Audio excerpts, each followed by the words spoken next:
तर मेवाडचे महाराणा प्रताप हे महाराणा होण्यासाठी सुद्धा आदिवासी म्हणजे त्या काळातले तिकडले भिल्ल कारणीभूत आहेत त्याला. आणि राणा पुंजा भिल्ल असेल किंवा तिकडली भिल्ल जमात आहे त्या काळामध्ये त्यांना मदत केली. आणि एवढं सगळं करत असताना त्यांनी मग त्याचं राजमुद्रा आणि राजमुद्रेवरती एका बाजूला भिल्ल आदिवासी आणि एका बाजूला मेवाडच्या राजांचं अशी ती त्यावेळेला राजमुद्रा म्हणून त्यांनी ती त्यावेळेला तयार केली. साथीनो, जय भीम, जय ज्योती, जय सावित्री, जय फातिमा, बुलबुलान जोहार, जय संविधान आणि सबरंगी सलाम. आज आपण महात्मा ज्योतिराव फुले यांच्या जन्मशताब्दीला, दुसऱ्या जन्मशताब्दीला जी सुरुवात झाली आहे, द्वितीय जन्मशताब्दीला, त्या निमित्ताने हा कार्यक्रम घ्यायचा ठरवला. आणि त्याच्यामुळे आपण जवळपास वर्षभर हे कार्यक्रम राबवणार आहोत. या कार्यक्रमामध्ये आपण विविध लोकांना आणून त्यांच्या जीवनामध्ये ते एक वंचित घटक आहेत म्हणून काय परिणाम फुले शाहू आंबेडकर यांच्या विचारसरणीचा झाला. आज आपण कुसुम आलाम यांना आज बोलवलेलं आहे. तुम्ही सध्या एक घोषणा खूप पॉप्युलर झाली आहे, ती घोषणा तुम्हाला ऐकायला मिळत असेल. ती घोषणा अशी आहे की मनुवाद की छाती पर बिरसा फुले आंबेडकर, मनुवाद की छाती पर तंट्या फुले आंबेडकर, मनुवाद की छाती पर उमाजी नाईक फुले शाहू आंबेडकर. तर ह्या ज्या घोषणा आहेत या घोषणांमध्ये आपल्या लक्षात असं येतं की एकीकडे फुले शाहू आंबेडकर ह्या विचारधारेच्या सोबतीने या देशामध्ये राजकीय क्रांतीसाठी लढणारे पण सामाजिक आणि सांस्कृतिक क्रांतीच करत होते. ते होते आदिवासी आणि भटक्या विमुक्त समूह. या आदिवासी आणि भटक्या विमुक्त समूहांनी इंग्रजांच्या विरुद्ध लढाई सुरू केली आणि इंग्रजांनी त्यांच्या संपूर्ण साम्राज्याला हात घातला. आदिवासींचं जे आदिम साम्राज्य होतं त्या आदिम संपूर्ण जमिनीवर, जंगलावर कब्जा करत त्यांनी जी इंडस्ट्रियल रिव्होल्युशन आणली, औद्योगिकरण जे केलं, पहिल्यांदा आदिवासींचेच लाकडं चोरणं, आदिवासी ज्या जंगलात होते त्यांना हुसकावून लावणं. त्यामुळे आपल्याला लक्षात येतं की इथला जो एक सर्वात महत्वाचा उठाव 1857च्या आधी झाला, तो उठाव बिरसाचा उठाव आहे, तो उठाव तंट्या भीलचा उठाव आहे, तो उठाव आपल्याला लक्षात येतं सिद्धू कान्हूचा उठाव आहे, आपल्याला लक्षात येतं उमाजी नाईकांचा उठाव आहे, आपल्याला लक्षात येतं फुलो जानू सारख्या आदिवासी स्त्रियांचा उठाव आहे. पण याच्याबद्दल आपल्याला फार कमी माहिती असते. आज आपल्या सोबत जोडलेले आहे कुसुम आलाम. कुसुम आलाम या गडचिरोलीत असतात, पण त्या फक्त गडचिरोलीत त्यांचा पाय टिकतच नाही. आज आपल्याला त्या सापडलेल्या आहेत. त्या सातत्याने भारतभर फिरत असतात. हजारो गावं त्यांनी पालखी घातलेली आहे. विविध आदिवासी भागांमध्ये फिरून जिथे जिथे जंगलतोड चाललेली आहे, जिथे जमिनीचे प्रश्न उपस्थित झालेले आहेत, जिथे विस्थापन मोठ्या प्रमाणावर आहे, जिथे आदिवासींचे संघर्ष आहेत, अशा ठिकाणी कुसुमताई पोहोचल्यात. आणि आजही त्यांचा संपूर्ण हा जो सर्व संघटनांशी, म्हणजे जसं मी पूर्वी जन आंदोलनांच्या राष्ट्रीय समन्वयात होते तेव्हा 300 जन आंदोलनं होती, पण कुसुमताईंची जन आंदोलनं याहीपेक्षा मोठी आहेत. कधी त्या तुम्हाला बलियापाल मध्ये दिसतील, कधी तुम्हाला त्या छत्तीसगडच्या म्हणजे हसदेवच्या जंगलाच्या तिथे दिसतील, कधी तुम्हाला त्या दयामणी बारलांबरोबर दिसतील. तर असं तुम्हाला सगळीकडे आज कुसुमताई दिसत आहेत, कारण त्यांचं काम वाढत चाललंय आणि त्या प्रत्येक क्षेत्रामध्ये जाऊन फार वेगळ्या पद्धतीने फक्त आदिवासींच्या संदर्भातली जमीन जंगलची लढाई नव्हे तर सांस्कृतिक क्रांतीच्या संदर्भामध्ये त्यांनी खूप मोठी पहल केली आहे. आदिवासी साहित्य संमेलन आणि विशेषतः आदिवासी स्त्री साहित्य संमेलन हे भरवण्यामध्ये, त्याचं नियोजन संयोजन करण्यामध्ये आणि त्याच्या अध्यक्ष राहण्यामध्येही त्यांचा मोठा वाटा आहे. दुसरं असं की त्या लेखिका आहेत, त्या कवयित्री आहेत, त्याच्याशिवाय त्या आता सध्या राष्ट्रीय आदिवासी काँग्रेसच्या सदस्य आहेत, सचिव आहेत. आणि त्याच्यामुळे मला असं वाटतं की एक वेगळ्या प्रकारचं व्यक्तित्व आज आपल्याकडे फुले शाहू आंबेडकर विचारधारेतून आदिवासींच्या संघर्षाकडे कसं बघायचं आणि आदिवासींचे संघर्ष फुले शाहू आंबेडकरांच्या संघर्षाशी कसे जोडायचे आणि आदिवासींच्या संघर्षातून फुले शाहू आंबेडकरवादी संघर्षाला किती बळ मिळतंय याच्याबद्दल आपण त्यांच्याकडून ऐकून घेऊया. तर जिंदाबाद कुसुमताई, जिंदाबाद, बुलबुलान जोहार. आता आपण सुरुवात करूया आणि तुम्ही एकूणच संपूर्णतः फुले शाहू आंबेडकरांच्या म्हणजे आता फुले आणि आंबेडकर संयुक्त जयंतीच्या कार्यक्रमातही बिझी होत्या, तर तुम्ही साधारणतः सर्व ही कल्पना द्या की ही जी ऐतिहासिक लढाई आहे, सांस्कृतिक लढाई आहे, इथे फुले शाहू आंबेडकरांचा वारसा सुद्धा कसा अस्तित्वात आहे आणि किती एकमेकांशी त्याचं नातं आहे ते कसं आहे. मग बिरसा तंट्या, सिद्धू कान्हू या सर्वांशी फुले शाहू आंबेडकरांचं नातं काय आहे, आपलं सावित्री फातिमा ताराचं सिद्धू कान्हू पासून ते कुसुम आलाम यांच्यापर्यंत काय नातं आहे याच्याबद्दल बोला. जोहार, जिंदाबाद, जय भीम, जय आदिवासी, जय सत्यशोधक. आणि मला खूपच आनंद झाला, पण म्हणजे एका चांगल्या विषयावरती आपण मला बोलायला, खरं म्हणजे मी तितकी वैचारिक तेवढी प्रगल्भ नाही आहे आणि माझा खूप मोठा आपण उल्लेख केला मी तेवढी पण नाही आहे. पण हे खरं आहे की मी देशभर फिरत आहे आणि एकूणच फुले शाहू आंबेडकरांचा वारसा म्हणता येणार नाही, पण त्या विचारांना घेऊन मी माझ्या समाजापर्यंत जात आहे. एकूणच सांगायचं म्हणजे तात्पर्य असं आहे की रामायण आणि महाभारत काळापासनं आपण जेव्हा आदिवासींचा जो संघर्ष आपण बघत आलात, तो जो आपल्याला माहितच आहे की एकलव्य हा जसा एक षडयंत्राचा शिकार झालेला होता त्या काळामध्ये, महाभारत काळामध्ये. तर म्हणजे खरं पाहताना तो एक केवळ एक ज्ञान नाकारणेच हा भाग नव्हता त्याच्यामध्ये, तर त्याच्यामध्ये एकूणच त्या संपूर्ण जमातीच्या अस्तित्वाचं अस्तित्वाला नाकारण्याचा तो प्रकार होता.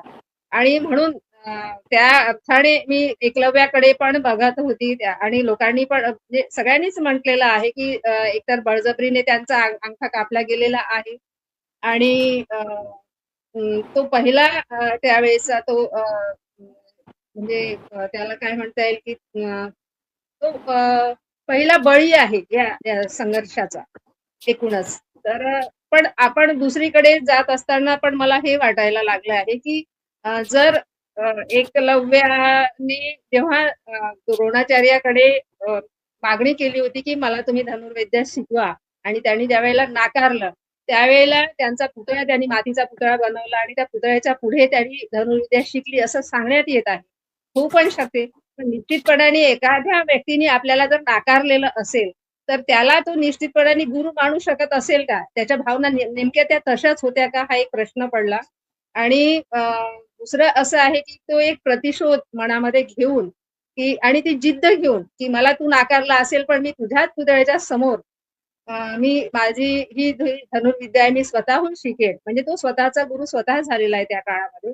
निश्चितपणाने बाबासाहेबांना ज्या वेळेला नाकारण्यात आलं, बाबासाहेबांनी सुद्धा जरी प्रतिशोध केला नसेल पण ती जिद्द, म्हणजे बाबासाहेबांची जिद्द असेल किंवा एकलव्याची जिद्द असेल, इथे हा समन्वय दिसून येतो मला त्या दृष्टीने. आणि मग मी कविता पण लिहिते आहे आणि त्या दृष्टीने मी एक कविता पण लिहिलेली एकलव्यावर. जर आपली इच्छा असेल तर मी वाचून दाखवेन, कारण ती बहुतांशी वेगळ्या अर्थाने लिहिलेली. हो, अगदी अगदी कराच. कारण सावित्रीवर पण जे दगडगोटे मारले गेले आणि महात्मा ज्योतिबा फुल्यांना पण धमक्या तर आल्याच, पण त्यांच्यावर हल्ले पण करण्यात आले आणि त्यांना घरातून पण त्यांच्या स्वतःच्या हुसकावून लावण्यात आलं आणि कित्येकदा त्यांची शाळा बंद पाडण्यात आली.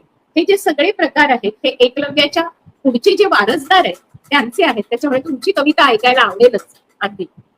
आणि कवितेचं शीर्षकच आहे अंगठ्याशिवाय आहे. आणि अंगठ्याशिवाय काय म्हटलेलं आहे, कारण मी पण एकदा डिस्कवरी चॅनल पाहत असताना मी बिना अंगठ्याना धनुष्यबाण मारताना मी पाहिलेलं आहे. आणि त्यावेळेला माझे काकाजी आहे त्यांच्याशी मी चर्चा केली. म्हटलं काका हे कसं काय आहे, बिना अंगठ्याने कसं मारता येते? तर त्यांनी हे सांगितलं की आपल्याला जी धनुष्य बिना अंगठ्याने आणि या ठिकाणी ठेवून आपल्याला मारता येते ती विद्या हस्तगत केली आदिवासींनी, बिना अंगठ्याने मारायची. निश्चितच ती होऊ शकते एकलव्यापासून सुरू झाली असावी. तर कवितेचं नाव आहे अंगठ्याशिवाय. धन्यवाद द्रोणाचार्य, तुम्ही कपटी नीतीचा दाखला दिला, एकलव्याचा अंगठा कापला, दस्ता ऐवज झाला. तुम्ही महाविद्वान आचार्य, पण तुमचेच कृत्य तुम्हाला भोवले, तुमच्या घातकी वृत्तीला तुम्हीच असे उजेडात आणले. उद्ध्वस्त आयुष्याची गुरुदक्षिणा, एकलव्य पहिला मेरिट त्या काळचा, तो निसर्गपुत्र, धुरंधर आणि धुरंधरही. एकलव्य एवढा निडर कसा, म्हणजे मला पडलेला प्रश्न. मी विचारत राहिलो. उडान पंखोसे नाही घोसलोसे, तो खुणावत राहिला. धनुर्धराची ताकद अंगठ्यातच असते निश्चितच. अंगठ्याशिवाय धनुष्यबाण, आदिवासींची अज्ञात कला. एकलव्य स्वतःचा गुरु झाला, द्रोण पोटभऱ्या. म्हणजे द्रोण हा पोटभऱ्या गुरु झाला असं मला त्या ठिकाणी म्हणायचं. तर एकूणच हा संघर्ष आहे फार आदिवासींचा फार पूर्वीपासून. फार महत्वाची कविता आहे आजच्या घडीला. खूपच महत्वाची आहे. कारण आजच्या घडीला सगळे नॅरेटिव्ह RSS असेल, उजव्या शक्ती असतील, ते बदलत चाललेले आहेत. आणि त्यावेळेला तुम्ही पुन्हा एकदा एकलव्य आणि द्रोणाचार्याच्या संदर्भामध्ये तुम्ही कितीही आम्हाला नेस्तनाबूत केलं तरी आम्ही जिवंत राहू असा जो पूर्ण बाणा आहे, फार सुंदर निश्चितपणे. आणि आहे. ही जिद्द आहे, ही जिद्द कुठेतरी पुढे वारस म्हणून पुढे म्हणजे बाबासाहेबांच्या पर्यंत आणि येणाऱ्या पुढच्या याच्यापर्यंत ह्या सगळी जिद्द आलेली आहे आदिवासींमध्ये. तर तो वारस होता त्या काळाचा. आणि ज्यावेळेला आपण महाराणा प्रताप ज्यावेळेला उदाहरण आपण सांगतो, तर मेवाडचे महाराणा प्रताप हे महाराणा होण्यासाठी सुद्धा आदिवासी म्हणजे त्या काळातले तिकडले भिल्ल कारणीभूत आहेत त्याला. आणि राणा पुंजा भिल्ल असेल किंवा तिकडली भिल्ल जमात आहे त्या काळामध्ये त्यांना प्रचंड मदत केली.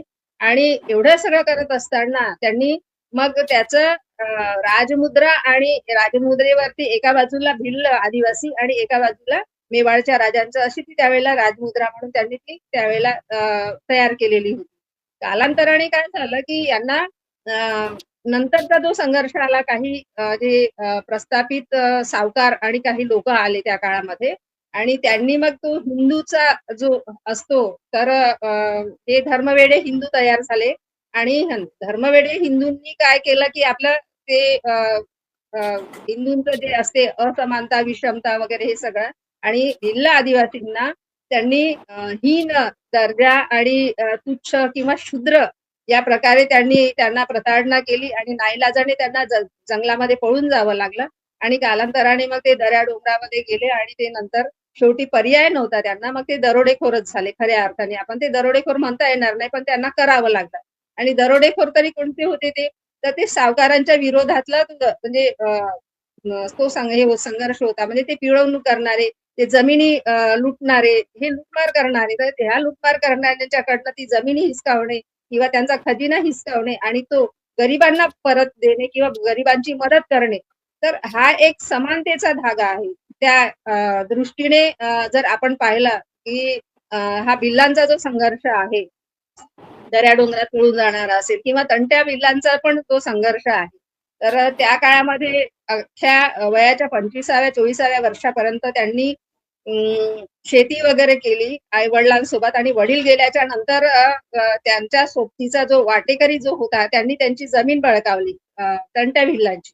आणि जमीन बळकावल्यानंतर त्यांच्यावरती खोटे आळ आणले आणि खोटे आळ आणल्याच्या नंतर त्यांनी परत त्यांना शेवटी ती मला 1 वर्ष वगैरे त्यांना जेल झाला असेल.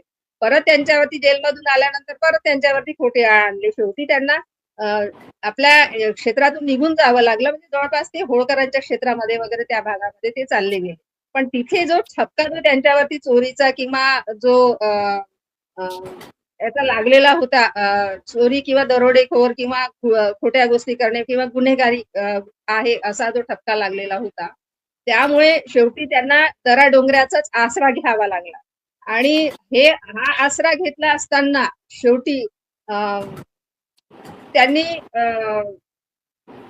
लोकांच्या म्हणजे दऱ्या डोंगराचा आसरा घेतला असताना परंतु त्यांनी सावकारांची जी पिळवणूक होत होती आणि लोक त्यावेळेला एक सर्वसाधारण लोकांना फार त्रास द्यायचे हे सावकार लोक आणि इंग्रज सुद्धा त्या काळात.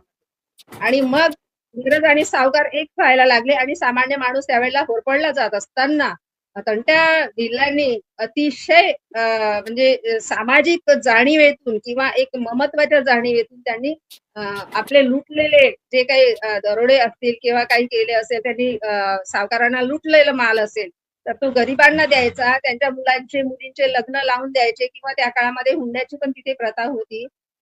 काही म्हणजे आदिवासींमध्येच नाही तर इतरांसाठी पण त्यांनी कामं केलेले आहेत. तर तेव्हा त्यांना ते मुलींचे लग्न थांबू नयेत यासाठी ते सातत्याने जे लुटलेला माल आहे तर मुलींचे लग्न लावण्यामध्ये किंवा कोणाला अडीअडचणींना मदत करणे हे सगळे त्यांनी त्या काळामध्ये केलेले असल्यामुळे तंट्या भिल्लाला तर एकतर तू सापडतच नव्हता इंग्रजांना सावकारांना, तर त्यांना रॅबिन हुड म्हणून म्हणायचेच. परंतु तंट्याला अजून पण तंट्या मामा असंच म्हणतात. म्हणजे आता त्यांची जयंती पुण्यतिथी जर असेल तर तुम्हाला आपल्याला जे बॅनर पोस्टर असेल तर तंट्या मामा म्हणूनच म्हणतात. म्हणजे मी स्वतः पण केलेली आहे आणि ते पण पाहिलेलं एक आहे. प्रश्न विचारायचा इथे की एकूण भिल्ल जी आहे, भिल्ल हा भिल्लांचा प्रदेश कुठून येतो, कारण महाराष्ट्रामध्ये पण खूप मोठ्या प्रमाणावर आपण भिल्ल आदिवासी आहे, मध्य प्रदेशात आहेत, तर असा संपूर्ण भिल्ल पट्टा आहे. तुमच्या भागामध्ये गोंड आदिवासी राहतात, असे वेगवेगळ्या हो. ठिकाणी किंवा आपण इकडे आलो, खाली जायला लागलो की कातकरी आदिवासी राहतात. तर असे किती आदिवासी समूह आहेत आणि साधारणतः किती टक्के आदिवासी आपल्याकडे एसटी मध्ये आदिवासी समूह घेतले गेलेले आहेत.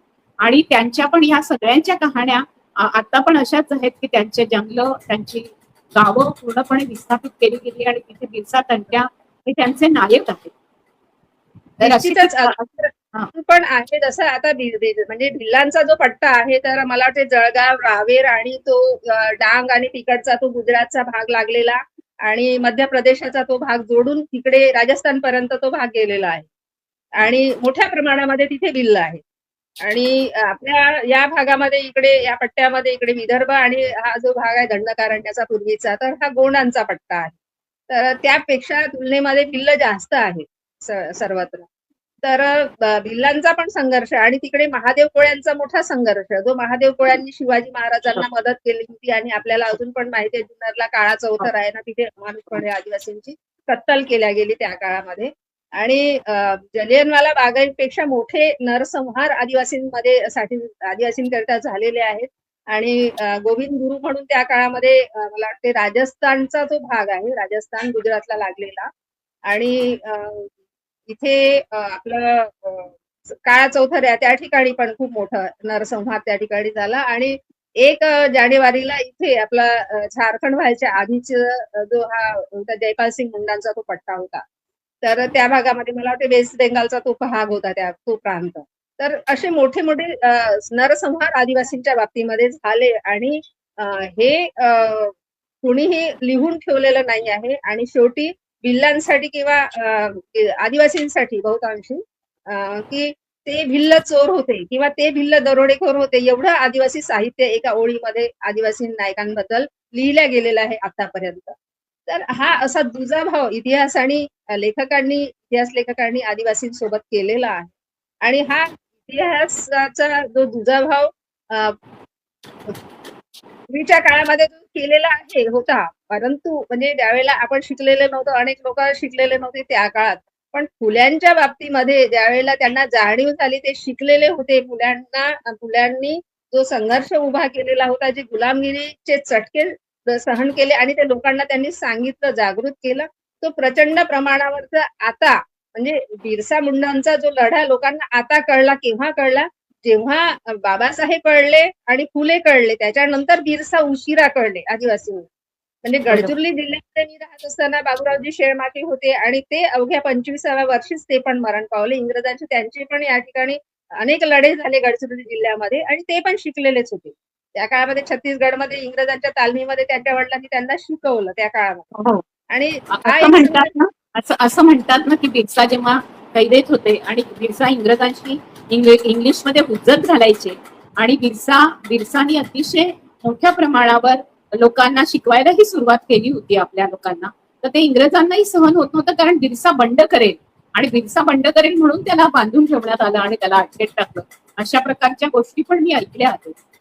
निश्चितच हे खरं आहे. किंवा जेव्हा संघर्ष करणारे लोक एकदम काही अडाणीच नव्हते, ते शिकलेले होते आणि बिरसाला हे कळून चुकलेलं होतं की हे ख्रिश्चन मिशनरी जे आहे, म्हणजे त्यांच्या वडिलांनी ते मिशनरीचा जे धर्म घेतला होता, त्यांचं नाव पण वेगळं झालं होतं. यांचं नाव पण दाऊद ठेवलं होतं त्या काळामध्ये. त्यांना राग यायचा, पण त्यांना म्हणजे अडचण अशी होती, ते काहीच करू शकत नव्हते. परंतु बिरसा शिकले असल्यामुळे त्यांना कळत होतं अंतस्थ हेतू इंग्रजांचा की हा हेतू यांचा काय आहे. आणि म्हणून ते त्यावेळेला त्यांचा बंड केवळ इंग्रजांच्या विरोधात नव्हता, तर प्रस्थापित सावकारांच्या विरुद्धही होता, सावकारशाहीच्या विरोधात. आणि म्हणजे समानतेच्या आणि महिलांच्या आणि अन्न खाण्यापासनं तर जीवन जगण्यापर्यंतचा सांस्कृतिक संदर्भ पण तिथे आला, पण तो धार्मिक नव्हता. पण आताच्या काळामध्ये अनेकांनी त्याला धार्मिक म्हणजे बिरसा धर्म, बिरसा ईद वगैरे नावाचा धर्म वगैरे त्याच्या माथी मारलेला आहे आणि त्यांच्या माथी एक ब्राह्मण गुरु पण मारलेला आहे, पण कोणीही त्यांचा गुरु नव्हता. आदिवासी हा बरोबर. स्वतःचा गुरु राहिलेला आहे, त्याला कधीच गुरु नव्हता. आणि आदिवासींना कधी धर्म पण नव्हता कोणता. वेगवेगळ्या धर्मात आदिवासी आहेत, मुस्लिम आदिवासी आहेत, हिंदू आदिवासी आहेत, ख्रिश्चन आदिवासी आहेत, बौद्ध आदिवासी आहेत. त्याच्यामध्ये काही अडचण नव्हती. आताच्या या वेगळ्या मनुवादी संस्काराच्या सरकारला त्याचं जास्त आता त्रास व्हायला लागला सत्तेच्या खुर्चीसाठी आणि म्हणून खऱ्या अर्थाने आता अतिशय त्रासदायक म्हणजे नैसर्गिक संसाधनाची लूट या नावाखाली तर आदिवासींचा छळ आहेच एकंदरीत नक्षलवादी संपवण्यासाठी म्हणून बतावणी करून सपशेल खोटा संघर्ष आणि खऱ्या अर्थाने त्यांना हिंदू राष्ट्र करायचं आहे आणि आदिवासी हे जे खरे फक्त हिंदूच आहेत अशी बतावणी करायची त्यांची घरवापसी करण्याच्या उद्देशाने म्हणा किंवा काहीतरी करून अतिशय बनाव करून आदिवासींचा छळ करण्याचा खूप मोठा प्रयत्न चाललेला आहे. म्हणजे त्या काळात इंग्रजांनी काय केलं असेल स्वातंत्र्याच्या आधी म्हणजे बिरसाच्या त्या काळामध्ये परंतु आताच्या काळात सुद्धा तो संघर्ष थांबलेला नाही आहे. म्हणजे नैसर्गिक संसाधनाची लूट असेल, जमिनीची लूट असेल, जंगलाची लूट असेल, त्याबरोबर अस्तित्व आणि अस्मिता याचे मोठे प्रश्न त्याही काळात होते आणि मोठे प्रश्न याही काळात होते. याही काळात याच्यासाठी जास्त दुःखदायक आहे कारण या काळामध्ये संविधान आहे. संविधानामध्ये हक्क दिलेले आहेत आणि संविधानामध्ये हक्क दिलेले आहे. भारत स्वतंत्र झालेला आहे आणि या स्वातंत्र्यामध्ये सुद्धा आदिवासींना अस्तित्वाची लढाई आता लढावी लागते. अतिशय तीव्र गतीने लढावी लागत आहे आणि हे फार दुःखद आहे. मला त्याच्याकरताच विचारायचं होतं की वन अधिकार कायदा जेव्हा 2005 मध्ये आला, 2006 मध्ये त्याचे नियम वगैरे बनले, हा जो वन अधिकार कायदा आला त्याच्या सुरुवातीला लिहिलेला आहे की आदिवासींवर झालेल्या ऐतिहासिक अन्यायाची कबुली देत हा कायदा आलेला आहे. आदिवासींवर झालेला ऐतिहासिक अन्याय जो आता तुम्ही सांगितला अगदी थोडक्यात, कारण त्याच्यावर तर आपल्याला खूप बोलता येईल आणि तुम्ही वारंवार येऊन याच्यावर बोललं पाहिजे आणि लोकांना सांगितलं पाहिजे. याच्याकरता मी कायम प्रयत्न करणार आहे की आपले काही छोटे छोटे पण असे आपण एपिसोड्स करूया की जिथे आपल्याला संपूर्ण छोटी छोटी माहिती देऊया काही लोकांबद्दल आणि आपल्या लढ्यांबद्दल. तर हे जे लढे उभे राहिले या लढ्यांमुळेच आज खरं तर फॉरेस्ट राईट्स ऍक्ट म्हणजे वन अधिकार कायदा आला. एकीकडे वन अधिकार कायदा आल्यानंतर वन अधिकार कायद्यामध्ये वननिवासी म्हणजे फॉरेस्ट वेलर्स किंवा फॉरेस्टमध्ये राहणारे, जंगलमध्ये राहणारे असे आहेत ते वनवासी किंवा आदिवासी नाही. आदिवासी शब्द त्यांनी कुठेही हटवलेला नव्हता कायद्यामध्ये. मग आताच हे सरकार वारंवार जो एक भ्रम पैदा करत आहे आणि म्हणतंय की वनवासी आणि आदिवासी, तर याच्याबद्दल आताच तुम्ही उल्लेख केला तर लोकांना याची फोड करून सांगा. कारण आदिवासी आदिवासीच आहेत, ते वनवासी नाही. राम वनवासी होता कारण तो वनामध्ये गेला 14 वर्ष, पण आदिवासी हे आदिवासी कसे आहेत हे जर तुम्ही सांगू म्हणजे सांगा तुम्ही, म्हणजे लोकांपर्यंत ते पोहोचलं पाहिजे की वनवासीचा खेळ करत कसा RSS आज आदिवासींच्या संदर्भामध्ये एक दिशाभूल करण्याचा लोकांना प्रयत्न करत आहे आणि सगळीकडे वनवासी आश्रम काढणं, कोणाच्या नावाने पारितोषिक देताना वनवासींच्या एका संस्थेतर्फे पारितोषिक वगैरे, त्याला मी विरोध केला तर त्यांनी माझ्याशी बोलणं करायला 2-3 गुंडांनाच पाठवलं. तर असं जे काही घडतंय तर ते आदिवासी हे इंडिजिनियस आदिवासी आहे. हे फक्त ट्राईब पण म्हणता नाहीये, त्यांना आदिवासीच म्हटलं पाहिजे कारण या देशातले पहिले आदिम नागरिक तेच आहेत. याच्याबद्दल थोडंसं सांगा. कारण डॉक्टर बाबासाहेब आंबेडकरांनी आणि फुल्यांनी पहिल्यांदा फुले येतात, मग शाहू येतात, आंबेडकर येतात, या तिघांनीही आदिवासींच्या हक्कासह प्रस्थापित केलेला आहे. तर निश्चितपणाने की खरं म्हणजे जे वन अधिकार कायदा जो झालेला आहे काँग्रेसच्या काळात झालेला आहे आणि सोनियाजींनी पण हे म्हटलेलं होतं की आम्ही ऐतिहासिक अन्याय दूर करणारा हा कायदा आम्ही या ठिकाणी करतो आहोत. आणि त्या ठिकाणी जर हिंदीमध्ये जर सांगितलं गेलं तर अन्य परंपरागत असा तो आहे तो शब्द आणि वननिवासी हा खरा शब्द आहे. तर यांनी काय केलंय तर सकट वनवासी असं म्हणण्याचं यांनी सुरू करून दिलेलं होतं आणि मी काही ठिकाणी ऑब्जेक्शन पण त्या ठिकाणी घेतलेला होता जिथे जिथे मला दिसलं त्यावेळेला. तर एकंदरीतच यांना वनवासी म्हणजे वनवासी कोण होते तर मग शेवटी हे वनवासी जर ठरवल्या गेले तर मग शबरीचा पण उल्लेख येईल की शबरीने रामाला बोरे दिले आणि रामाने ते चाखून चाखून खाल्ले म्हणजे हे आदिवासी आणि रामाचा जो संदर्भ आहे तो एकच आहे आणि मग समरसता पण त्याच्यामध्ये आलेली आहे. पण विशेषतः खऱ्या अर्थाने पाहिलं तर आदिवासी म्हणजे आधीपासून वास करणारा असा त्याचा तो इंडिजिनस शब्द आहे. पण आधीपासून म्हणजे तो मूळ निवासी पण नाही म्हणताय त्याला, मूळ वासी हा शब्द जास्तीत जास्त चपखल बसू शकतो. तर म्हणजे पहिले आलेला जो धर्माच्याही आधी आलेला ज्यावेळेला त्याचा उल्लेख केला जातो धर्मपूर्व संस्कृती असलेला हा आदिवासी, तर त्याला वनवासी म्हणून करणे म्हणजे त्याला हिणवण्याचा हा सगळा प्रकार आहे. म्हणजे त्याला माणूसच मानायचा नाही. हा कोणीतरी बंदर आहे किंवा हा कोणीतरी म्हणजे माणूस नसलेला किंवा कोणीतरी माणसासारखा दिसणारा असा तो आहे. म्हणजे त्याच्या वनवासी म्हणजे त्याच्या अस्तित्वाला नाकारणच आहे हा एकंदरीत प्रकार. आणि एवढ्या मोठ्या जवळपास आपण 60% लोक म्हणतो, पण आताच्या काळामध्ये जनगणना जरी झाली नसेल, पण मला वाटते की 12 ते 15 करोडच्या आसपास भारतामध्ये एवढी मोठी प्रचंड मोठी लोकसंख्या आदिवासींची आहे. एवढ्या मोठ्या लोकसंख्येला वनवासी म्हणून हिणवणं हे संविधानिक त्याच्या हक्काला डावलण्यासाठी आणि त्यांना माणूस म्हणून नाकारण्यासाठीच हे प्रयोजन आहे. हे आणि ह्या मनुवादी सरकारचं किंवा मनुवादी विचारधारेच्या लोकांचा हा सगळा या ठिकाणी दृष्टिकोन दिसून येतो. याच्यामध्ये मला अजून एक प्रश्न असा पडला की जेव्हा हा कायदा आला, या कायद्याच्या अंतर्गत लोक म्हणाले, अरे बापरे, आदिवासींना आता पट्टे मिळाले, आता त्यांना पूर्ण व्यक्तिगत दावे पण केले तरी मिळत आहे, त्यांना सामूहिक दाव्यांचे पट्टे मिळाले, अशा पद्धतीने पूर्णतः असं आपल्या समोर सांगितलं गेलं. पण खरी गोष्ट काय आहे, आणि आज आज ज्या कंपन्या येतात, त्या अंबानी असेल, अदानी असेल, या अदानीने हसदेवचं जंगल पूर्ण तोडून टाकलंय. नक्षलाईट हा फक्त बाऊ केला जातोय आणि नक्षलवाद खरोखर अस्तित्वात नसणाऱ्या लोकांनाही नक्षलाईट म्हटलं जात आहे, अशी परिस्थिती आहे. अशा वेळेला आदिवासींचे संघर्ष जे सुरू आहेत, त्या विस्थापनाच्या विरोधातल्या या संघर्षाच्या साठी कोणकोणते संघर्ष आपण म्हणू शकतो की त्यांना आज करावे लागतात? म्हणजे एकीकडे तुम्ही म्हणताय अस्मितेचा संघर्ष तर आहेच, आम्ही आदिवासी आहोत म्हणूनचा तर आहेच, पण आदिवासी म्हणून पण त्यांना नष्ट करण्यासाठी त्यांची जमीन नष्ट केली तर अनेक आदिवासी आज देशोधडीला लागले. तुम्ही एक सुंदर काहीतरी मध्ये लेख लिहिला होता की गोंड राजा होता किंवा भिल्ल सुद्धा राजे होते, किंवा आसाममध्ये आपण गेलो तर आपल्याला पुढे तिकडे दिसतं, किंवा आपण राजस्थानच्याही पुढे आपण पुढे जात गेलो तर वेगवेगळ्या आदिवासी राजांचे आपल्याला किल्ल्यांचे अवशेष मिळतात.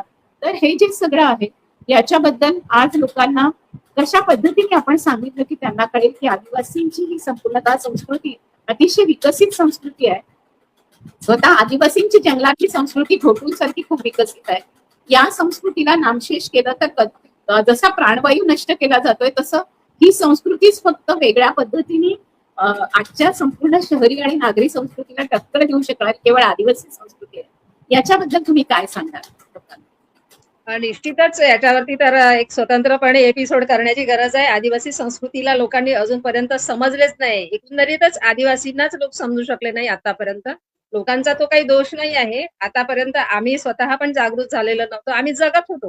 म्हणजे माझ्या लहानपणापासून मी माझ्या घरामध्ये, आमच्या घरात देव्हारा जो पाहिला होता तर त्याच्यामध्ये कुठलीच मूर्ती नव्हती. एक मातीचा चबुतरा होता. माझं लग्न झाल्यानंतर माझ्या सासरी सुद्धा एक मातीचा चबुतरा होता आणि त्याच्यावरती फक्त एका विशिष्ट दिवशी त्याच्यावरती सारून घ्यायचा आणि मग ते मूठ पूजा वगैरे जे काही असते ते वर्षातून 1-2 वेळा ते केल्या जात होतं.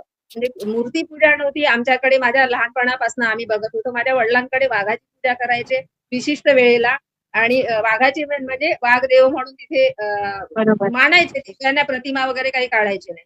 आणि प्रत्येकांना एक झाड, एक आपलं देवता जी असतील ती, तर निसर्गच आमचं हे होतं. म्हणजे एक प्राणी, माझ्या सासरचं सारच आहे, माझ्या वडिलांचं जसं म्हणजे वाघ आहे तसं, आणि मोहाचं झाडाखाली पूजा करायची बाहेर जाऊन तिथे त्या ठिकाणी. तर हा सगळा एकंदरीत हा जगण्याचा प्रकार, पूजापाठचा हा जो प्रकार होता. परंतु मुलीच्या जन्माच्या वेळेला म्हणजे जिलेबी आणि मुलाच्या जन्माच्या वेळेला म्हणजे पेढे वाटतात असा पण प्रकार नव्हता. मिठाई म्हणजे जी साखर असेल, गुळ असेल ती वाटल्या जायची.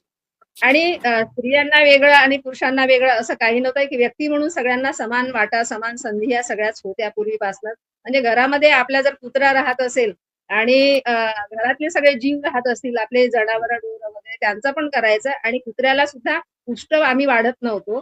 तर घरातल्या सगळ्यांना जेवढं मिळायचं तेवढंच त्याला कुत्र्याला द्यावं लागायचं. म्हणजे देतात आतापर्यंत अजून पण तीच प्रथा आहे. किती म्हणजे महत्वाचं आहे.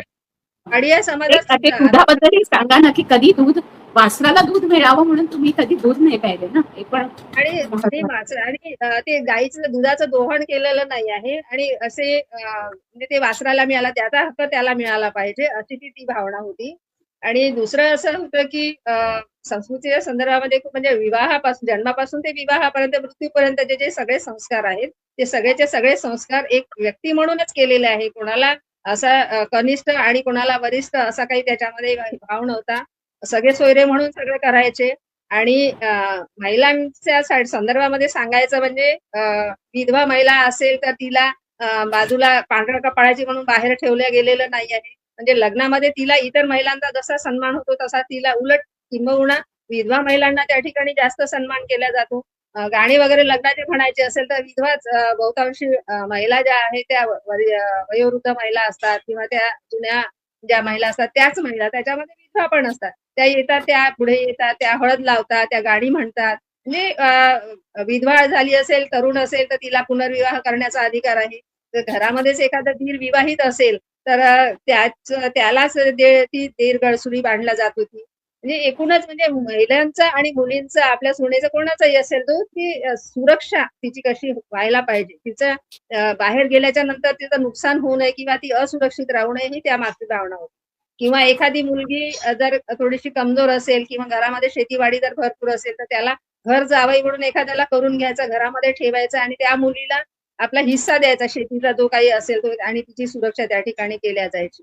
असं टाकून दिल्या जात नव्हतं. म्हणजे प्रत्येक बाबतीमध्ये विवाहाच्या बाबतीमध्ये तसंच हुंड्याची प्रथा इतर समाजामध्ये आहे, आदिवासी समाजामध्ये हुंड्याची प्रथा नाही आहे. उलट त्यांना देश देण्याची प्रथा आहे. आता देश देण्याचे अनेक संदर्भ लोक लावत असतील पण निश्चितपणाने देश देण्याच्या मागची एक भूमिका अशी आहे की जी मुलगी आमच्याकडे तुमच्या घरी आमची सून आहे, येणारी सून तुमच्या घरात लहानाची मोठी झालेली आहे. तुम्ही अतिशय लाडाने प्रेमाने तिला वागवलेलं आहे आणि त्याचा मोबदला म्हणून ते त्या ठिकाणी तिला तो दिला जातो.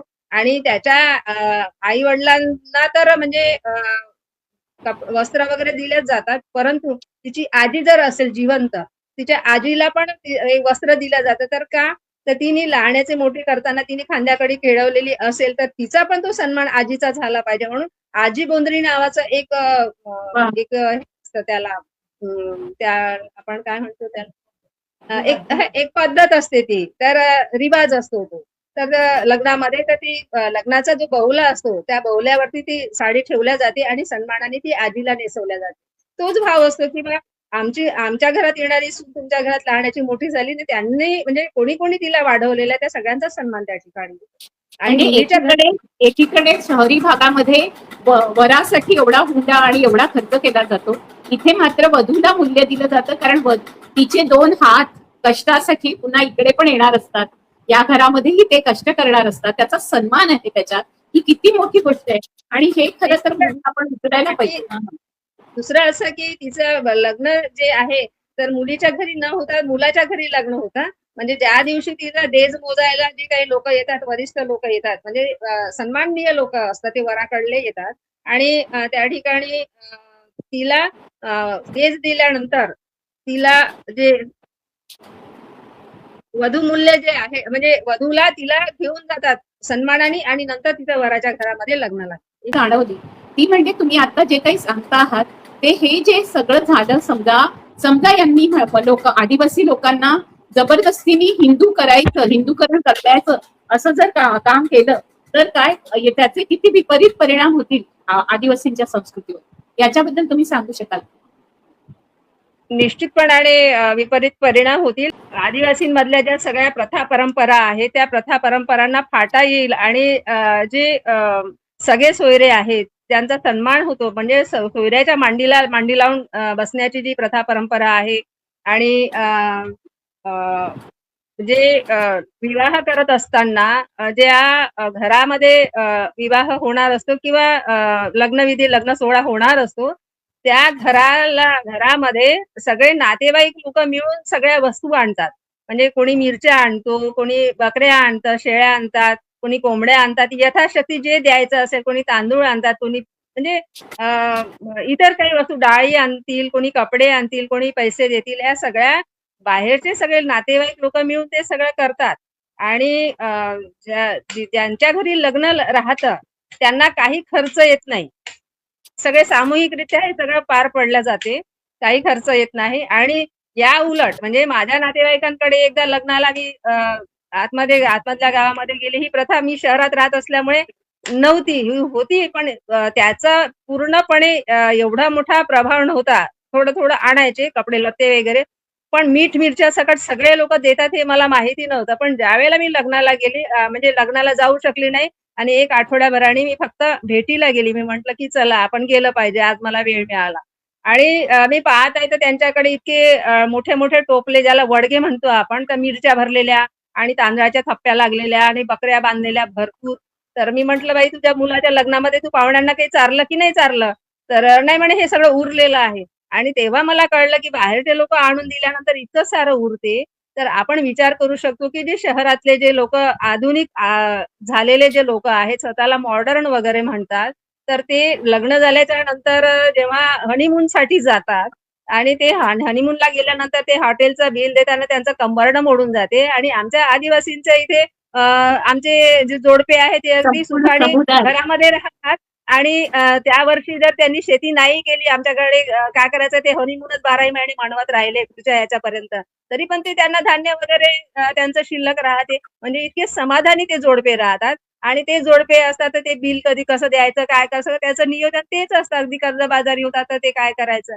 म्हणजे जेव्हा बाळ जन्माला कोणी येत असेल तर इथे या ठिकाणी शांतता आणि एकदम म्हणजे त्याला काय म्हणतात, समाधानाचं जे वातावरण असते ते, आणि ते अशांततेचं. म्हणजे हे असे दोन आपण जर पाहिले तर मनोविकृती कुठून जन्माला येत असेल तर त्या अशा पद्धतीमधून येत असते. आणि मग अशी मनोविकृती आदिवासींमध्ये पेरायची यांची इच्छा आहे का? निश्चितपणाने म्हणजे समाधानी एकीकडे आणि सहज सहज जीवन जगणारी जी प्रक्रिया आहे, सहज जीवन जगणाऱ्या, एकमेकांना आधार देणारी, एकमेकांना समजून घेणारी, एकमेकांच्या कामाला कामात पडणारी ही जी सहज जीवन पद्धती आहे, तर हिला नष्ट करता का तुम्ही? म्हणजे मी जर हिंदू जर म्हणून म्हणत असाल तर हिंदूमध्ये कोणते चांगले गुण आहेत आणि आदिवासींमध्ये कोणते वाईट गुण आहेत हे तुम्ही दाखवून दिलं पाहिजे ना आम्हाला. म्हणजे नाही, आणि विषमतावादी. मुख्य म्हणजे असंही होईल ना की हिंदू म्हणजे काही, हिंदू म्हणजे एक नाही ना, कोणी ब्राह्मण क्षत्रिय वैश्य शूद्र, तर ते आपल्याला ब्राह्मण क्षत्रिय वैश्यांमध्ये घेणारच नाही. म्हणजे आदिवासींना पुन्हा ते शूद्रांमध्येच टाकतील. म्हणजे आदिवासी हे शूद्र म्हणून त्यांना पुन्हा आदिवासींना पुन्हा एका पूर्ण शोषणाच्या प्रक्रियेमध्ये आणतील. आणि तिथे ती जी मूल्ये आहेत की जी आदिवासींमध्ये खूप सुंदर मूल्य आहेत, सगळेजण समुदाय त्या नवरा बायकोंच्या जीवनाचा खर्च उचलतात. किती सुंदर उदाहरणं तुम्ही सांगितली. हे सगळी उदाहरणं जाऊन तिथे तर मनुस्मृतीमध्ये म्हटलेलं आहे की सगळं काही वधूच्या आई वडिलांनी वराला दिलं पाहिजे. जे काही कन्येचे आई वडील करणार नाही त्या कन्येच्या आई वडिलांना पातक लागेल. अशा प्रकारचे भयानक नियम मनुस्मृतीमध्ये आहेत. जर हिंदू राष्ट्र आलं आणि जर त्यांनी हिंदू धर्माचं जर इतर लोकांना केलं तर त्यांच्यावर किती भयंकर अत्याचार केले जातील आणि संविधान बाजूला टाकून दिलं जाईल. आणि पुन्हा आदिवासींना त्यांचे जे हक्क आहेत ऑलरेडी, हे हक्क पण मिळणार नाहीत जे संविधानाने त्यांना दिलेले आहेत. अशा वेळी तुम्ही सर्वजण एकत्र येता तेव्हा आदिवासी साहित्य संमेलनात हे विषय घेतले जातात का? आणि या विषयावर कोणी कोणी लिहिलेलं आहे म्हणजे लोकांना कळेल त्यांनी काय काय वाचलं पाहिजे. म्हणजे निश्चितपणाने याच्यावरती लिहिलं गेलेलं आहे. आणि आतापर्यंत आम्ही आमच्या संस्कृतीकडे असं जगण्याचा एक म्हणजे प्रघात असा म्हणून आम्ही त्याकडे म्हणजे लक्ष देत नव्हतं. पण जेव्हा आम्हाला गरज पडली, आदिवासी संस्कृती बद्दल लोक इतके विकृत का बरं आहेत, आणि जेव्हा आम्ही सखोल पाहिलं तर अरे, आमच्याकडे धरतीची पूजा आहे, आमच्याकडे झाडांची पूजा आहे, आमच्याकडे पशु पक्ष्यांना मानणारी आहे. म्हणजे सारस पक्षी जर आहे आमचं दैवत आहे, माझ्या सासऱ्यांचं म्हणजे माझ्या कुळाचं, तर आम्ही सारसला मारत नाही, दुसरा कोणीतरी मारेल किंवा तो त्याचा अन्नाचा तो भाग होऊ शकेल. आमच्याकडे काही लोक असे आहेत की ते कासवाला मारत नाही, म्हणजे कासव खात नाहीत. म्हणजे निसर्गाचा समतोल राखणारी प्रक्रिया आमच्या संस्कृतीमध्ये आहे. झाडाला मारत म्हणजे झाडाला सरसकट तोडत नाही. झाडाला तोडायचंच असेल तर विशेष प्रसंगी तोडल्या जाते. आणि विशेष प्रसंग म्हणजे लग्नाच्या वेळेला असतो किंवा घर बांधणीच्या वेळेला असतो. त्यावेळेला ते आणतात तर त्यावेळेला आपण म्हणजे ताट आरती सजवलेली असते आणि सगळेजण सगळे सोयरे मिळून जातात जंगलामध्ये. आणि त्याला तोडायच्या अगोदर त्याची पूजा केली जाते, त्याची प्रार्थना केली जाते, त्याची क्षमा मागितली जाते आणि नंतर त्या घरी आणल्या जाते. नंतर त्याचा वापर होतो. म्हणजे प्रकृतीच्या बद्दल इतकी आत्मीयता, इतका आदर, इतका प्रेमभाव, इतकी भक्ती त्या ठिकाणी आहे.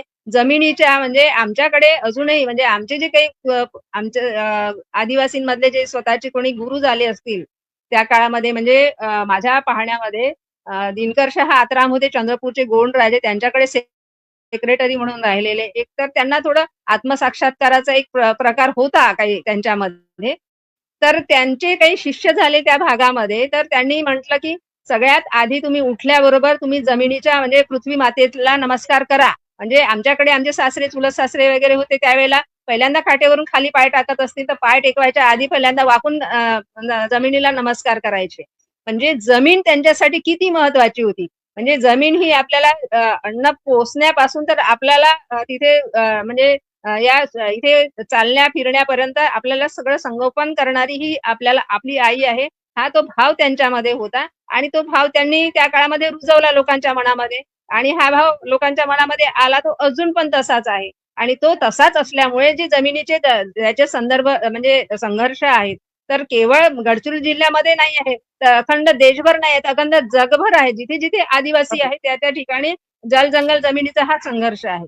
तर कुठलाही आदिवासी एक प्रश्न मी तुम्हाला विचारते. आता कुंभमेळ्यासाठी हजारो झाडं तपोवनची तोडण्यात आली. विविध ठिकाणी हसदेवला पण मोठं जंगल तोडण्यात आलं. अशा वेळेला आदिवासी जेव्हा संघर्ष करतात तेव्हा त्यांना विरोध केला जातो किंवा वृक्ष तोडू नका म्हणून जेव्हा लोकांनी, तर तुम्ही जी गोष्ट सांगताय प्रत्येक ठिकाणी झाडाचा सन्मान केला जातो आणि तेही झाड जे आता निरुपयोगी ठरेल का हे बघितलं जातं घराला वापरताना पण, की आता ते मरणार असेल तर मग आता आपण ते वापरूया, इतका त्याची पाहणी केली जाते. आणि इथे तर सरसकट 500-500 वर्ष जुनी अतिशय भव्य डेरेदार छाया देणारी झाडं तोडून टाकली. याच्याबद्दल तुमचं काय मत आहे? कारण हे संपूर्ण हिंदू धर्म प्रस्थापित करण्यासाठी चाललेलं आहे. निश्चितपणाने खरं म्हणजे आदिवासींसाठी एक जंगल आहे हे नुसतं जंगल म्हणजे झाडांचा समूह नाही आहे. तर आदिवासींना प्रत्येकाला एक झाड असते. जसं आम्हाला मोहा आहे किंवा मोवई आहे किंवा आणखी सगळ्यांना अनेक लोकांना वेगवेगळ्या प्रकारचे झाडं ते वाटल्या गेलेले आहेत त्यांच्या त्यांच्या देवानुसार. आमच्याकडे देव पण विधवा जी महिला जेव्हा जशी वारली समाजामध्ये बहुतांशी आपल्याला माहिती आहे की त्या ठिकाणी जी लग्न करणारी लग्न लावणारी जी बाई असते आपले मला वाटते वारली समाजामध्ये नाव आठवत नाही मला. तर ती पहिल्यांदा झाडाला ती आमंत्रण द्यायला जाते जंगलामध्ये, की तू माझ्या घरामध्ये लग्न आहे आणि तू ये आणि आमच्या घरामध्ये तू या शुभप्रसंगी उपस्थित राहा असं ती जंगलामध्ये जाऊन ती त्यांना आमंत्रण देते. त्यानंतर ती घरी आल्यानंतर आपल्या इथे म्हणजे जसं आपण खाली चौक लिहितो तसा वारली समाजामध्ये भिंतीवर लिहायचं आहे ते.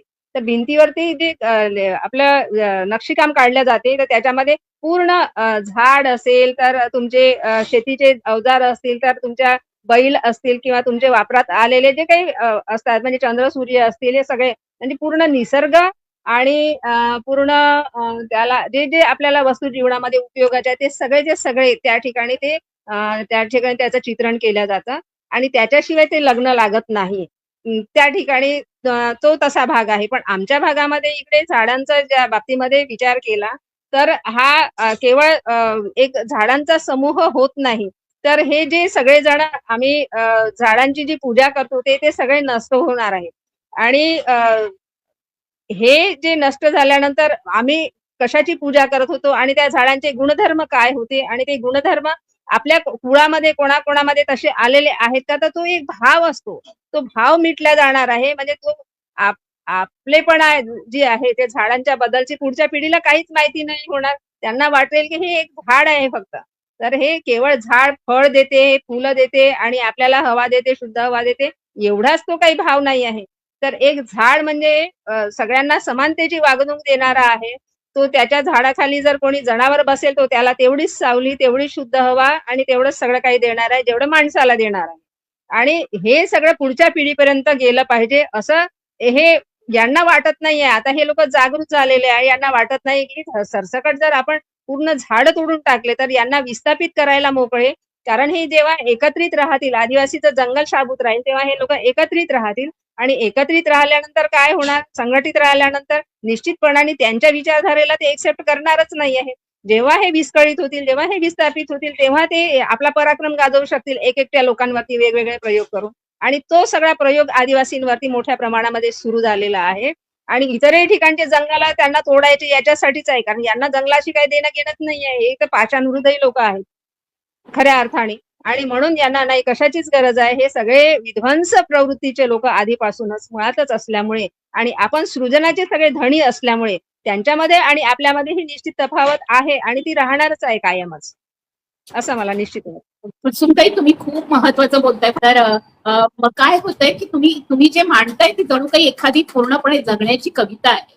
आणि हे जे आहे हे सृजनात्मक जे आहे, उत्पादन करणं, सृजन करणं, नव्या पुन्हा जे जे जातं जमिनीमध्ये जातं ते पुन्हा उगवतं याच्यावर विश्वास ठेवणं आणि तशा विश्वासाने प्रकृतीला पुन्हा सातत्याने जिवंत ठेवण्यासाठी काम करणारा हा मोठा समुदाय, ज्याचं जगण्यावर प्रेम आहे, पण जगण्याबरोबर प्रेम असताना लोभ मोह माया वगैरे जे म्हणतात ते सगळं बाजूला ठेवून प्रकृतीवर प्रेम आहे, झाडांवर प्रेम आहे, पक्ष्यांवर, प्राण्यांवर प्रेम आहे, असा हा जो मोठा समुदाय आहे. याला एकीकडे धर्मांतर करून करण्याचा प्रयत्न करताय तुम्ही. आता जे म्हणाला, जे बाबासाहेब म्हणतात शिका, संघटित व्हा, संघर्ष करा, तर संघटन तुम्ही केलं तर त्या संघटनेची त्यांना भीती वाटते.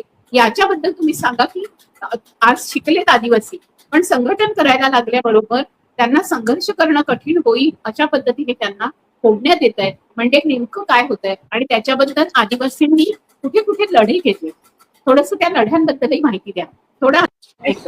तर एकंदरीतच आदिवासींमध्ये वेगवेगळ्या पद्धतीचे प्रश्न आणि विवंचनात्मक प्रश्न असे निर्माण झालेले आहेत. आणि पूर्वीच्या काळामध्ये शिक्षण नव्हतं, हळूहळू शिक्षण घ्यायला लागले आदिवासी. म्हणजे बाबासाहेबांच्या संघर्षानंतर म्हणजे मला जेव्हा जाग आली स्वतःला, तेव्हा नामांतराचा लढा सुरू होता. नामविस्तार जे औरंगाबादला जे झालं बाबासाहेबांचं, आणि मी ते पाहत होते, समज येत होती येणाऱ्या. आणि त्याच्यानंतर मी माझ्या वाचनात जेव्हा आलं तर बहुजन संघर्ष वाचनामध्ये माझ्या आला त्या काळात नागेश चौधरींचा. आणि त्यानंतर मग चळवळी काय असतात ते हळूहळू समजायला लागलं. दलित साहित्य आलं आमच्याकडे, तसंच इतरांचंही झालं असावं. अनेक लोक त्याच दलित साहित्याने आम्हाला भरभरून दिलेलं आहे. म्हणजे दलित साहित्याने जागृत केलं आहे आपल्याला. तर हे सगळ्या लढा जो आहे, तर हे सगळं लढत असताना आदिवासी शिकायला पण लागले. मधल्या काळात शिक्षण बंद झालं होतं, पण नंतर ते शिकायला लागले. शिक्षणाच्या सोयी घराघरामध्ये पोहोचू लागल्या होत्या शासनाच्या. आणि हा समाज मग नंतर थोडासा स्टेबल झाला, म्हणजे अत्यंत दरिद्री अवस्थेमधून आलेला आणि नंतर स्टेबल झाला. तर मग त्याला जेव्हा स्टेबल झाल्यानंतर वाटायला लागलं की अस्तित्वाची जाणीव झाली त्यावेळेला. आणि जेव्हा तो जागा झाला तर ते नवीन नवीन प्रश्नाला तोंड द्यावं लागलं त्याला.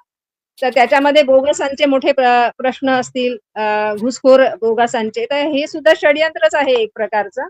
तर हे संघर्ष त्यावेळेला त्या काळामध्ये सुरू झाले. आणि मग आदिवासी ज्याप्रमाणे जो जो लढा लढायला पाहिजे होता, तर तो म्हणजे जीवन जगणे आणि संघर्ष करणे अशा दोन्ही बाजू त्याला त्या सांभाळाव्या लागल्या होत्या त्या काळामध्ये. पण लोक हळूहळू शहाणे होत गेले आणि लोकांना शहाणपण आलं. ते बाबासाहेबांच्यामुळे शहाणपण आलं आणि लोक जागृत झाले त्यावेळेला. आणि अजून पण आता खऱ्या अर्थाने आदिवासी संस्कृती काय आहे, आदिवासी जगण्याचे प्रश्न काय आहे आणि आपल्याला नेमका आपला मार्ग कोणता राहणार आहे. म्हणून बिरसा लोकांना आता उशिरा कळण्याच्या मागचा पण तो दृष्टिकोन आहे, कारण ते शिक्षणाचा आणि प्रादेशिक याचा अभाव असल्यामुळे लोक आता जागृत झाले आणि लोक आता खऱ्या अर्थाने आपला लढा कसा उभारता येईल संविधानिक मार्गाने, त्या अर्थाने लोक आता तयार झाले. बरोबर. तुम्ही वेगवेगळ्या ठिकाणी आदिवासी साहित्य संमेलनं घेतली, पण गडचिरोलीमध्ये तुम्ही जे मराठी साहित्य संमेलन घेतले त्याच्याबद्दल थोडक्यात सांगू शकाल का? निश्चितच मधल्या काळामध्ये जेव्हा म्हणजे 2014 नंतर भारतामध्ये एक वेगळी लाट आली वेगळ्या विषारी विचारांची, आणि त्याची झळ सगळ्या समाजाला पोहोचली, तशीच आदिवासींना मोठ्या प्रमाणावर पोहोचली. ज्यावेळेला महामहिम राष्ट्रपती द्रौपदींना राष्ट्रपती बनवलं आणि त्या काळामध्ये खऱ्या अर्थाने आदिवासींना वाटलं की चला आपला एक संविधानिक सगळ्यात मोठ्या पदावरती बसलेल्या आपल्या आदिवासी महिला आहेत, तर आम्हाला निश्चितपणाने न्याय मिळेल. पण तेही ते काही मिळू शकलं नाही. आपल्या सगळ्यांनाच माहीतच आहे, त्यांना मंत्रोच्चाराने त्यांना शुद्धीकरण करण्यात आलं, त्यांना रामाच्या गर्भगृहात प्रवेश नाकारला गेला किंवा त्यांना त्या एका मंदिराच्या गाभाऱ्यात झाडू मारायला लावण्यात आलं. एकंदरीतच हा सगळा प्रकार त्या याच्यामध्ये निश्चितपणाने झाला. आणि तेव्हापासनं म्हणजे खऱ्या अर्थाने आदिवासींच्या ज्या अपेक्षा होत्या त्या सरकारकडनं त्या काही आदिवासींना न्याय मिळेल ही भावनाच नंतर आमची संपुष्टात आली. आणि वेगवेगळे जे कायदे होते काँग्रेसच्या काळामध्ये, अर्थात मी काँग्रेसची आहे म्हणून तरफदारी करणार नाही, काही चुका झाल्याही असतील, पण त्यांनी कायदे केले, त्याची अंमलबजावणी करायला काही थिटे पडले लोक. परंतु एवढ्या अमानुषपणे कायद्यांची सरसकट कायदे नष्ट करणे किंवा कायद्याची तोडमोड करण्याचं काम काँग्रेस पक्षाने केलेलं नाही. आणि त्यामुळे मग आम्हाला असं वाटलं की आणि नंतर नैसर्गिक संसाधनाची जेव्हा लूट भयंकर प्रमाणामध्ये सुरू झाली मोठ्या प्रमाणावरती, म्हणजे अदानी अंबानी इतका पाठ होऊन गेला की आदिवासी म्हटलं की आदिवासीची जमिनी लुटायला सगळेचे सगळे तयार असा होते. आणि जमिनी लुटता लुटता त्याच्यामध्ये सगळ्यात जास्त षडयंत्राची शिकार पडली असेल तर ती झाली असेल तर ती आदिवासी महिलांची जास्त झालेली आहे. म्हणजे सोनी सोरीचं ज्या वेळेला आपण उदाहरण आपण पाहतच आहात, आपण सोनी सोरीवरती किती अत्याचार झाले, म्हणजे तिच्यावरती बलात्कार तर झालाच आणि तेजाब झाला, सगळ्या गोष्टी झाल्या आणि तिच्या योडीमध्ये सुद्धा दगड आपण म्हणजे या लोकांनी टाकले. अशा प्रकारचे अनेक प्रकार झाले. आणि कालांतराने आता अलीकडच्या काळामध्ये मणिपूर सारखं इतकं म्हणजे वाह्यात प्रकार या ठिकाणी देशामध्ये घडत असताना इतकी निष्ठुर लोक सगळेचे सगळे बघत राहिले. आपल्या सगळ्या संवेदनशील लोक तर हळहळले असतील, पण जे या व्यवस्थेला सांभाळून पाहणारे, जपणारे किंवा संवर्धन करणारे जे लोक इतके अमानुष प्रकारे अत्याचार करत होते. आणि म्हणून त्या काळामध्ये आम्हाला 2014च्या नंतरच्या काळामध्ये आम्ही निर्भयाच्या नंतर आम्ही पण लक्षात आलं की आदिवासी महिलांचं शोषण नैसर्गिक संसाधन आहे त्याच्यामुळे जास्त झालं. ज्या वेळेला मी 2016ला महिला एवं बाल सन्मान यात्रा ही 3 महिने बाहेर अनेक 10 राज्यांमध्ये मी दौरा केला. आणि त्याच्यामध्ये मी पाहिलं की उत्तर बस्तरचा काही भाग असा होता की त्याच्यामध्ये काही गावांमध्ये बिना बलात्काराची एकही आदिवासी महिला शिल्लक नाही. याचं इतकं भयान वास्तव ही तुम्ही मागच्या वेळेला सांगितली होती, इतकी भयानक गोष्ट आहे की याच्यावर काहीतरी आपण एक श्वेतपत्रिका टाकली पाहिजे का, याचाही विचार करायला पाहिजे. निश्चितपणाने. तर हे सगळं काम हे कशासाठी करण्यात आलं, तर महिलांचं खच्चीकरण करत पुरुषांचं खच्चीकरण करायचं असेल तर महिलांना त्यांच्या महिलांवरती अत्याचार करा, महिलांचं शोषण करा, तर तो माणूस खचेल. म्हणजे संघर्षाला कुठेतरी ब्रेक लावायचा असेल, म्हणजे त्याला संघर्षाला त्याला त्याची धार बोथट करायची असेल तर सगळ्यात आधी सगळ्यात पहिल्याच प्रहार होत असेल तर तो महिलांचा आणि मग मुलांचा. या सगळ्या प्रकार तो त्या ठिकाणी झाला. आणि मग त्यावेळेला वाटलं की आदिवासी महिलांचे निश्चितपणाने वेगळे प्रश्न निर्माण झालेले आहेत आणि या ठिकाणी आदिवासी महिलांच्या प्रश्नासह सामाजिक प्रश्नांवरती महिलांच्याकडून चर्चा व्हायला पाहिजे असं म्हणून त्यावेळेला आदिवासी साहित्य संमेलन, पहिलं साहित्य संमेलन, आदिवासी महिला साहित्य संमेलन आपण गडचिरोलीला घेतलेलं. साधारणतः किती महिला होत्या आणि सगळ्यांच्या मते काय नेमकं मुख्य ठराव काय झाला?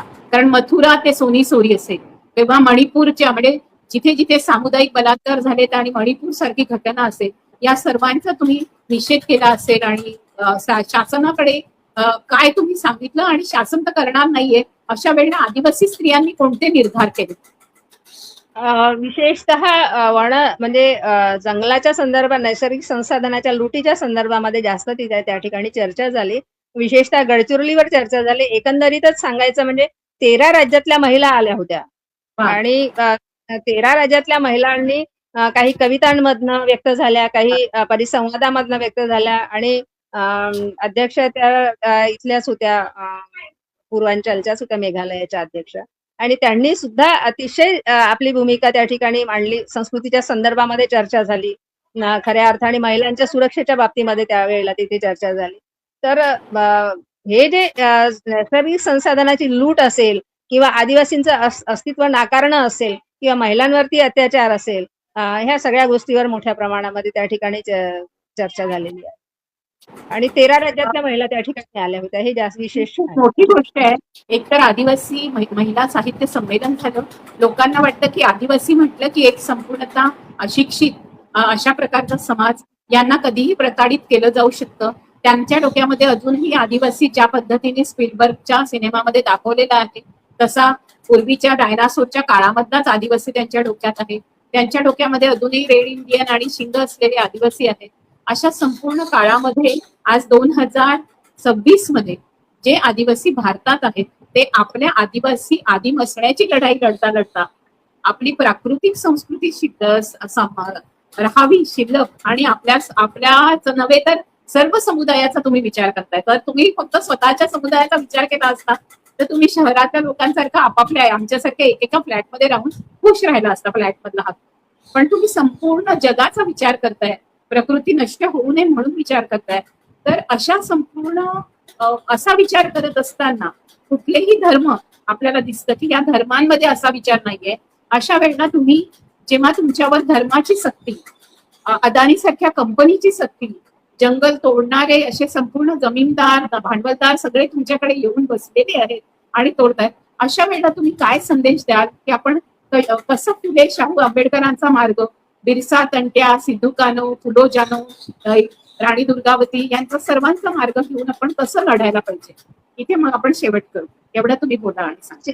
निश्चितपणाने मला हे वाटतं की म्हणजे मला एक विचारायचं आहे समोरच्या जनतेला किंवा जो कोणी श्रोता असेल त्यांना, की कुणाला शुद्ध हवा नको आहे, कुणाला शुद्ध पाणी नको आहे, कुणाला शुद्ध अन्न नको आहे किंवा कुणाला शुद्ध आचरण नको आहे. तर त्यांनी ते या लढ्याला त्यांनी साथ द्यावी की देऊ नये हा त्यांनी ठरवलं पाहिजे. कालांतराने जसं आदिवासींवर आज घडत आहे उद्या सगळ्यांपर्यंतच येणार आहे.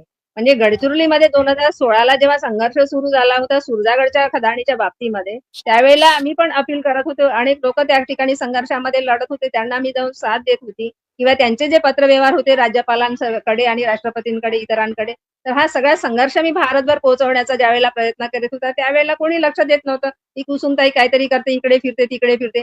पण आता ज्या सुपीक जमिनी लोकांच्या जात आहेत, भूमी अधिग्रहण केल्या जात आहे, बळजबरीने केल्या जात आहे आणि याच्यावरती वरून तर तुम्ही अर्बन नक्षल हा नवीन शब्द प्रयोग आणला. एकतर नक्षलवादी म्हणून आदिवासींना तुम्ही जाणीवपूर्वक आदिवासींची हिंसा केलेली आहे खऱ्या अर्थाने. कोणी याच्यामध्ये नक्षलवादी वगैरे नव्हते, बळजबरीने त्या बंदुका दिल्या तुम्ही हातामध्ये.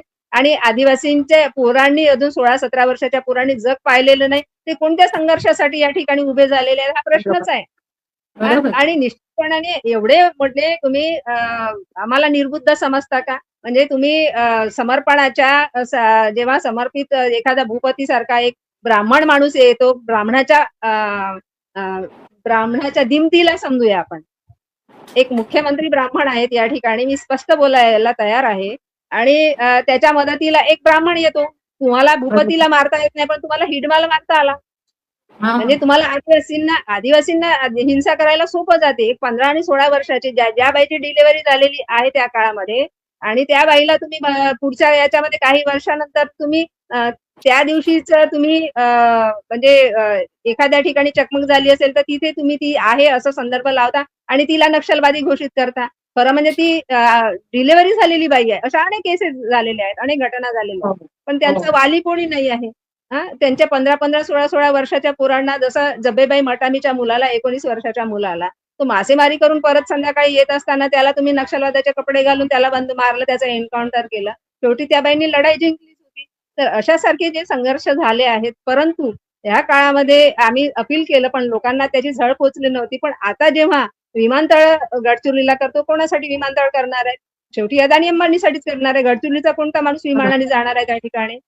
म्हणजे हजारो हेक्टर जमिनी तुम्ही लायड मेटल कंपनीसाठी असेल किंवा तुम्ही विमानतळाच्या नावाखाली असेल भूमी अधिग्रहण जर करत असाल, जंगल व्याप्त जमीन आहे त्या ठिकाणचं खनिज तुम्ही काढत असाल तर तुम्ही जंगलही सुरक्षित नाही ठेवणार. सुपीक जमिनी ज्या आहेत तर त्या सुपीक जमिनी तुम्ही नष्ट करणार आहात. तर तुम्हाला म्हणजे आदिवासींना शुद्ध हवा, शुद्ध पाण्यापासून सगळ्यांनाच वंचित करणार आहे या भागातल्या लोकांना. आणि येणारी पुढची पिढी काय, आताच जर आपण पाहिलं असेल तर लायड मेटलच्या त्या याच्यामध्ये खदाणीचं ते सगळं पाणी नाल्याला गेलेलं आहे आणि दाखवलं सगळं जे लाल झालं आणि ते पाणी पिऊन गुरं मरण पावलेले आहेत. आणि आजूबाजूच्या सगळ्या सुपीक जमिनी त्या प्रदूषणामुळे सगळी धूळ बसली आणि त्या नापीक झालेल्या आहेत. अनेक महिलांच्या आता कॅन्सर हॉस्पिटल याच्यासाठीच काढलेलं आहे की भविष्यामध्ये आदिवासी त्या भागातल्या लोकांना कॅन्सर होणार आहे.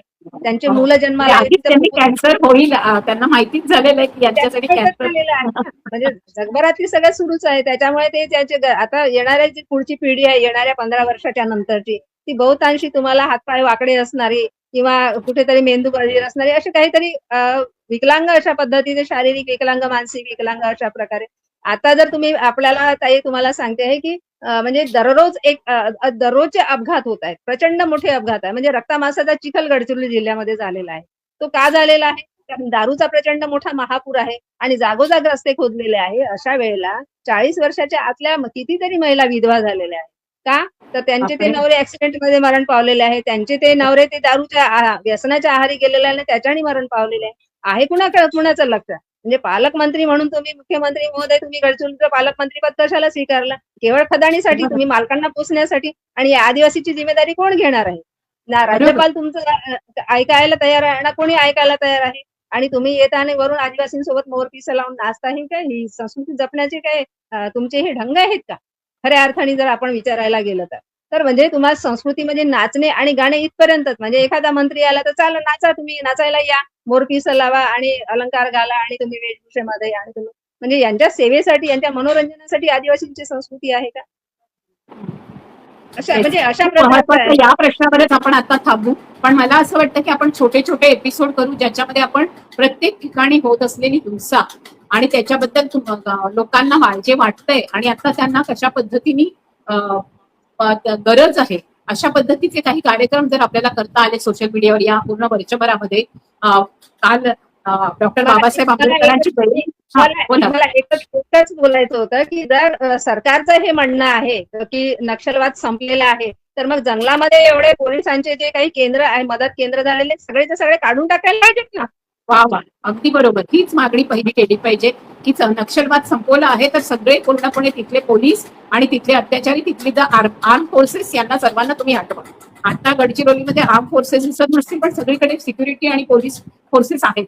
बाकीच्या सर्व ठिकाणी आर्म फोर्सेस पण आहे. आणि आपण बघितलं की मणिपूरमध्ये आर्म फोर्सेसनीच बलात्कार करण्याचे प्रकार घडलेले आहेत सर्वात जास्त. तर तुमची मागणी अगदी बरोबर आहे आणि ती मागणीच लावून धरून आपण मुळामध्ये तुम्हाला आमची संस्कृती आणि आमच्या लोकांना नष्ट करायचंय असं म्हणत तुम्ही जो आज सर्वात शेवटी जो महत्वाचा एल्गार केलेला आहे तो कुसुमताईंच्या एल्गाराला साथ देत आपण सगळेच जण उभं राहूया. मनुवाद के छाती पर बिरसा फुले आंबेडकर हे जे म्हणणं आहे ते कुसुमताईंच्या वक्तव्यातून आज आपल्या समोर आलं. सर्व साथींना आता बहुजन संघटक तर्फे, सर्वहारा विमेन्स कलेक्टिव्ह तर्फे काल भीम जयंती झाली, त्या जयंतीच्या निमित्ताने आपले हे कार्यक्रम सुरू राहणार आहेत तर त्याच्याही सदिच्छा देते आणि इथे आपण थांबूया. जिंदाबाद, जय भीम, जय ज्योती, जय सावित्री, जय फातिमा, जय शाहू, जय बिरसा, जय तंट्या, उलगुलान गुलजोहार, जय संविधान आणि सबरंगी सलाम.